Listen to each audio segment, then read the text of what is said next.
Hello and welcome to Bold Women Lawyers Live Spotlight. And I am very happy to have you here with us today. I'm Sharon Christie from Bold Women Lawyers. We have a great guest we're going to talk to, Golden Madume, and I'm going to tell you a little bit about him. But first, I'm going to tell you how we even met. We were both on a video networking event. We both attended. And I heard Golden talking about the work he did as a strengths coach. And of course, my mind immediately went to personal training and lifting weights and all that kind of stuff. And that's not what he's talking about at all. He's talking about strengths coaching in your business and for your team. So as soon as I heard that, I was like, oh, I have to have him on as a guest because this is a fascinating area. So let me tell you a little bit about Golden, and then I'm going to turn it over to him. Golden is a teacher, a coach, and a speaker. He was born in Nigeria. He moved to the United States as a teenager and then began his journey of education and self-discovery. He is now a gallup-certified strengths coach with a background in life and career coaching. His passion is to support people in knowing who they are deeply through their strengths so that they can find inner peace, confidence, and take the next step in their life, whatever that might be. He has been coaching for 10 years now. He's talked to groups small and large all across the United States. And in his free time, which I'm wondering how he even has any free time, but in his free time, he loves photography, TV shows, walking, cooking, and long conversations about life with friends and strangers. And I love that part. So Golden, welcome. And I'm going to ask you just to jump in here. Tell us, what is strengths coaching and how did you get into that area? Yes, thank you so much, Sharon, for such a gracious welcome. I'm so excited to be connected with you. And we've gotten to have a couple conversations earlier, and I just enjoyed talking with you, and I could talk all day. So Thank thank you. you. Strengths coaching is a very interesting way of connecting. Earlier when I first started strengths coaching, the word coaching was not so popular at the time. But now, which makes me very excited, we're now in this sort of phase in the development of just the world of work where coaching is now a consistent part of our language. So when I first discovered it, I really wasn't sure. I thought it was maybe leadership training and mentorship training and performance training. There was that element of it that was the focus back in the day. But as more companies, more leaders, more teams, and managers understood that well being and understanding the person is really important to success at work and in life in general, strengths coaching really blossomed through that. So I got connected to strengths when I was a freshman in college many, many years ago. We won't say the number, but um, so my first experience with it was through taking the assessment as a freshman in college and seeing some language that described what was good about me. And for some reason, it's one of the first times that you're sort of forced to face that on paper and see a label and see a summary of what Mhm. is good about you. And so that set the foundation for how I was going to move forward in choosing my career, how I wanted to interact with people, how I wanted to spend my time. And many years later, while I was working in the career center as a career coach, I knew that using strengths would be a fantastic way to engage students in helping them understand who they are so that they can use that to take that next best step of choosing the career that will be a good fit for them. Wonderful. Now, let's take it from the working with students, which I know you do or have done, to how do you implement this in a work setting, say in a law firm? Oh, yes, that's a fantastic question. So, again, I kind of previewed this earlier when I was talking about one of the things that's so exciting for me now as a strengths coach is the fact that across all professions, more and more individuals, professionals are open to this idea or this core concept of personal development. I've loved to see us cross the bridge between just focus on success and metrics and attaining goals to seeing the full person develop. So when it comes to working with, while I've enjoyed working with students in the past and always have that part of my experience, I really enjoy working with, I guess, quote unquote, the older adults, so to speak, teams, individuals, and leaders, especially because we know that managers, from the research through Gallup, we know that managers and leaders have such an impact on setting the tone for their team. So when it comes to individuals, my goal when working with an individual is to help them to really understand their strengths at a deeper level.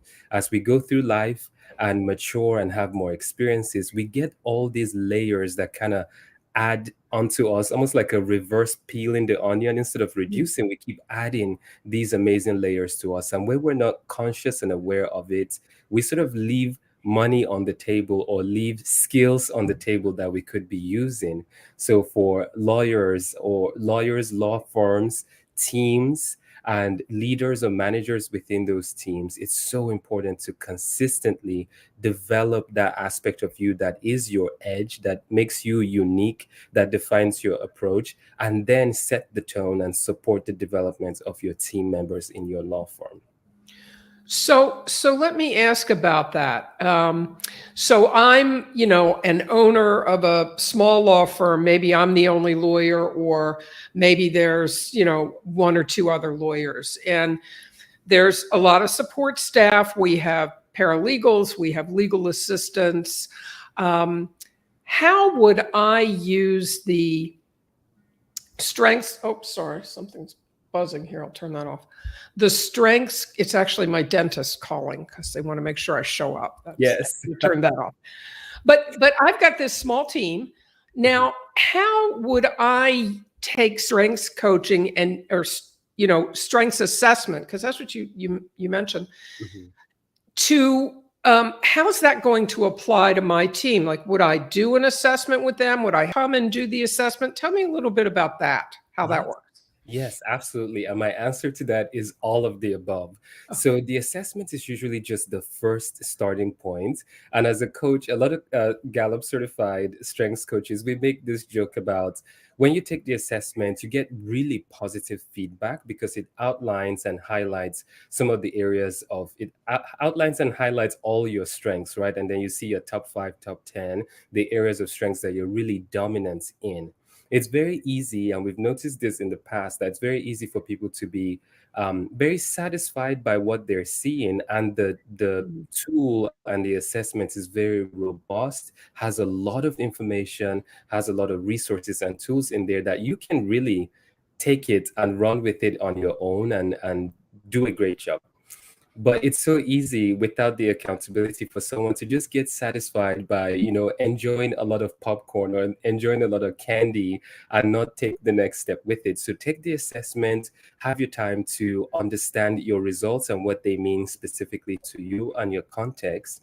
Then the next step would be so fantastic and so beneficial to get to work with a strengths coach like myself. What a strengths coach is going to do is really build the bridge for you and show you the steps to cross through that bridge to get to your point. A lot of teams and managers or individuals, lawyers, they are obviously hardworking and very ambitious people with very clear goals. They know exactly what they want. And sometimes it can be easy to spend 11 months or 11 years getting to your goal when we can shorten the time and the pain and struggle of getting there by really allowing you to custom or helping you custom design something that's going to work for you based on what your strengths are, based on what the strengths of your team members are, connected to your vision, mission, and goal to get there. So as a coach, I would design a program for the individual, the manager, and the team to help them really understand their strengths, understand the strengths of each other, how those work well, make the puzzle pieces fit perfectly together so that the team is strong, cohesive, and successful. Now, is this something that, for example, this first thing that comes to my mind is if you do an assessment like this with your team and with yourself, Mhm. You may have certain defined roles for them at the time, Mhm. but then as you uncover perhaps, someone's strength, they're in a position where they're dealing a lot face to face or phone to phone with the public. They're sort of the face of your firm. And then you learn that maybe that's not one of their strengths. Mhm. So would this be something then that you could use to perhaps modify job descriptions or move people around into different positions that might then um, utilize their greatest strengths the most? Yes, Mhm. absolutely. That's a fantastic question, and we get that a lot. In essence, the answer to the question is yes. There's a lot of nuance to get there. So typically, we say that the strengths assessment and the results of the strengths, we don't necessarily use it in a way that could be discriminatory when we're thinking about job positions and job fit.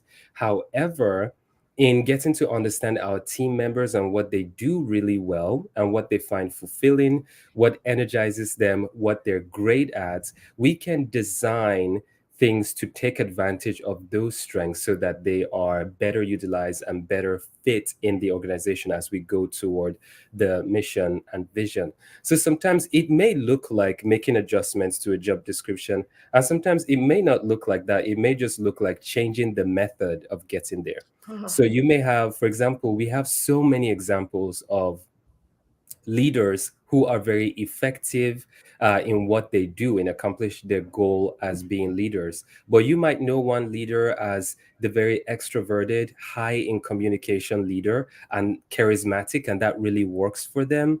You might have another leader that may be introverted but insightful and innovative, and that also works for them, and that's just their style. So allowing people to bring themselves fully to their work and get control of how they do it and get the job done instead of having to change too much to get there. So essentially, yes, but very, it's such a customized process that it really does benefit people to have a coach go in there with them and kind of iron out the nuances to get to their goal.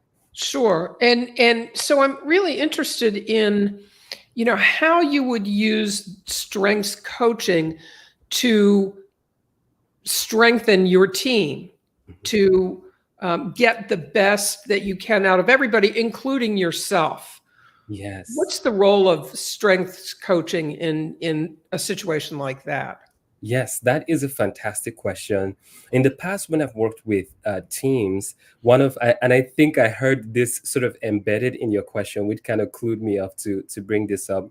In the past, when I've worked with teams, one of the things I've really enjoyed is to coach the manager or the leader to learn how to be a coach for their own team, so they don't have to rely on me. So I can come in for a 1 week lunch and learn session, a coaching session with the team, or a 3 day session, but give the manager or the leader all the tools that they can take this and keep it an ongoing process when the coach is away. The manager can be the coach. So one of the things there is sort of what you alluded to is empowering the manager and leader to learn how to recognize talents within themselves and really advocate for that and use that so that they are most successful. One of the things that stresses people out or contributes to burnout or prevents them from reaching success is when they try to achieve success the way other people are doing it. So for example, the going back to the example I mentioned earlier, the introverted and insightful and innovative leader abandoning his strength or his or her strength to try to be extroverted and communicative, that just causes more chaos for that individual leader and their team, as opposed to if that leader just really knew what they were strong in and absolutely embodied it on authentically and aligned it with the objectives and performance goals. So once the leader, the team manager can do that for themselves, then they can set up processes, to help their team and keep their team accountable on doing the same thing for themselves. And that creates this culture that is what we refer to as a strengths based approach, a strengths based team, or a strengths based philosophy that really makes room for everybody to bring their best and be their best in their own unique way while working toward a clearly defined vision and goal. I mean, I think that's really interesting what you say, because people frequently end up in leadership positions and they aren't really trained for that. They've just risen sort of through the ranks. And so they look around and say, well, all right, she looks like she knows what she's doing leading a team, or he seems to have it together. And you try to model yourself after someone else whose strengths may or may not be in alignment with your own. And so I think particularly as a new leader, it can be really hard to figure out, where are my best strengths to lead this team and how do I utilize them? So if I'm a newly, promoted leader, and I could be a lawyer, I could be in any position, but now I'm going to lead the team, whether it's my own business or, I'm an employee in another business. What would you say is the first thing you should do? You get this promotion, right now I'm in charge of 10 people, say. Yeah. What would be the first thing that you think that somebody should do to try to begin to get a handle on what their strengths are, and therefore what style might work best for them?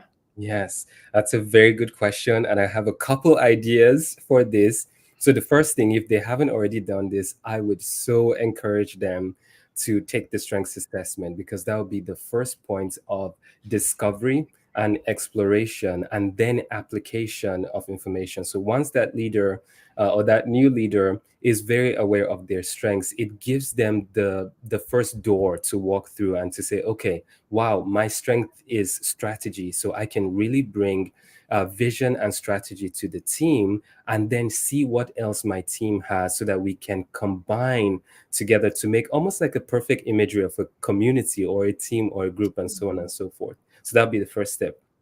The second step is a lot of leaders, and I think we're getting this conversation going more so nowadays, but I wish more leaders would be more open about the fact that leadership requires so much support. There's this sort of false expectation that as a leader, you're supposed to be perfect, well rounded, have everything figured out before you even speak to your team or before you even show up at work. And that's just impossible, because that leader is also a person and they need support. And support can come in the form of a strengths coach. One of the benefits of that is, as a strengths coach, I am outside the team, so I have a fresh perspective, an objective perspective, and no bias. So there's nothing in it for me but just to really help the leader be successful so that the team can then be successful.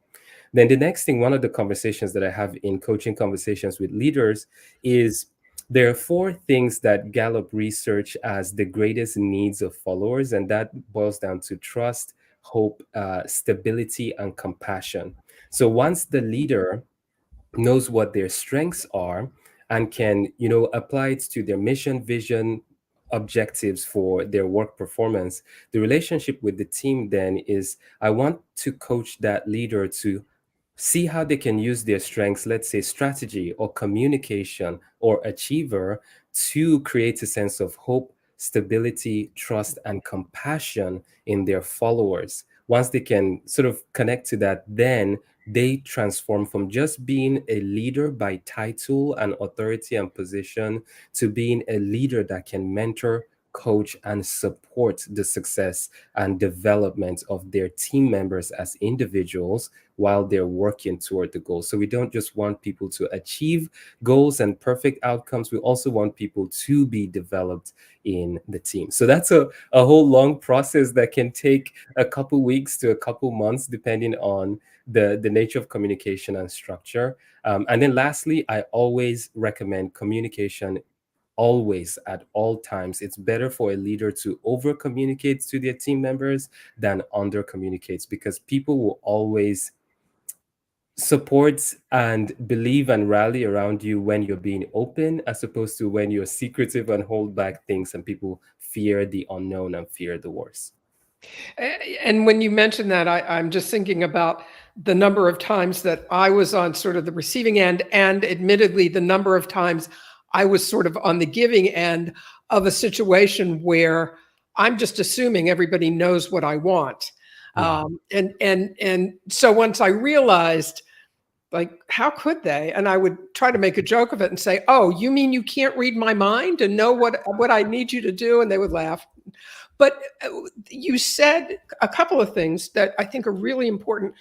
Leadership requires support. And it's really hard for a leader to say, gee, I don't know. I don't know the answer to that. I don't know how to solve this problem, because you do put on this self-imposed requirement that I should know, I shouldn't have to ask. When in fact, as you've already indicated, that's not the case at all. Mhm. And the trust component, to me, you talked about trust, hope, stability, and compassion. If you don't have the trust, you're never going to get the rest of it. Yeah. And I think, I don't know about other professionals, but lawyers, I do know. And because of the external pressures that many lawyers face and function under, sometimes they can tend to be screamers, literally, Yeah. very short-tempered. I know that was me at times, and it had nothing to do with my team. It had everything to do with the other pressures that I was facing as a business owner, or facing with regard to cases, things that that my team, they were not responsible for. Mhm. And yet, sometimes then you end up sort of taking it out on them. And that I learned very quickly. It's like, this isn't fair. You've got to pull back and find a different way to deal with the pressures without making your team feel bad because you're feeling a lot of pressure. Mhm. And it seems to me that what you're talking about in the strengths coaching arena is one way that you can help yourself figure out who, in terms of the support that you need, who on your team can give you support in different areas. So it certainly does appear to be a very, very important aspect of your leadership. Mhm. Absolutely. And I will say to anyone listening to us right now that, especially for young leaders, any individual, any team member, it really is a process. It's a process of uncovering, discovery, remembering, because with the strengths assessment, you're never really learning anything new that you didn't already know. You might just be reminded of things that you was always true about yourself, but we may have forgotten or disconnected from. So going from that process of remembering to achieving the goal of ideal performance and ideal cohesion and ideal interaction, it really is a process. So I would encourage anyone listening to us that going through this process of the strengths assessment and receiving coaching, which I recommend, is to be patient with yourself as you work toward that goal. And really, I have seen many people, myself included, both on the receiving and giving end of it, see relationships transform in the workplace and outside the workplace, and trust be restored when people approach engaging with others based on this strengths-based philosophy.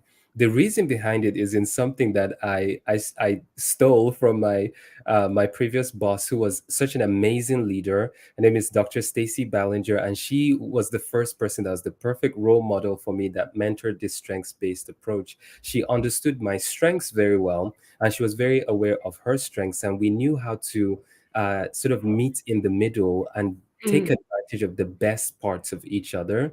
If mhm, we didn't know that about each other, we would have probably always clashed. But because she was aware of it ahead of time, we were able to have those conversations. And one of the things she always said was reverse the golden rule. Don't treat people how you want to be treated.